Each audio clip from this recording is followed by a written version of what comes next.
Hej Christoffer. Prøv lige at se her. Jeg kan se, at den går helt galt for dig. Eller jeg ved ikke, hvad det er, du sidder og laver. Du sidder og regner. Hvad hedder det?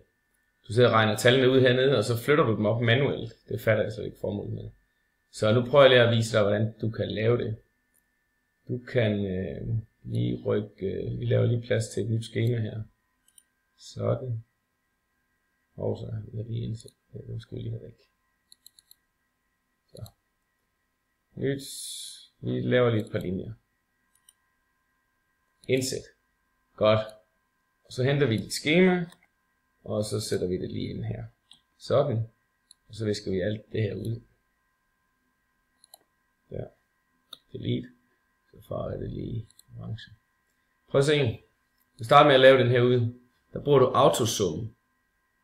Den er helt her. Nå, den er uden for billedet nu. Vi kan lige køre ud på den. Nej, det kan du faktisk ikke komme til. Nå, men den ligger helt oppe i højre hjørne. Den kommer her. Der.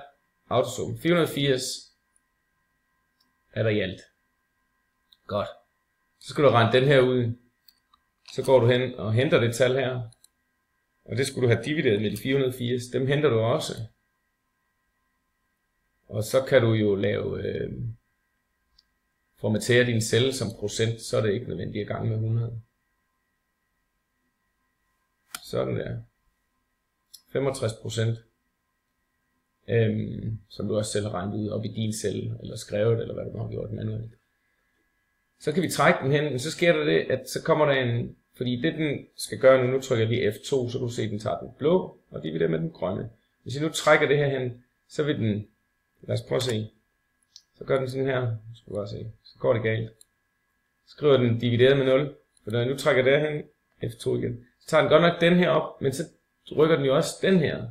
Så den bliver til K25. Vi skulle egentlig have låst den, så den blev til forblev i 25. Så vi går lige hen i den celle, hvor den var rigtig. Og så låser vi den. Vi låser simpelthen i. Det gør vi ved at skrive et dollartegn foran. Vi kan også trykke F4 et par gange, så kommer der også dollartegn. Sådan der. Og så kan vi trække den nu. Nu ændrer den sig ikke. Sådan. Kan du se? Nu står der G25 divideret med dollar i 25. Og så er det rigtigt. Og det går jo meget hurtigt. Der er ikke nogen grund til at sidde og lave udregningerne hernede, og så sidde og føre dem op manuelt. Det tager alt for lang tid. Godt.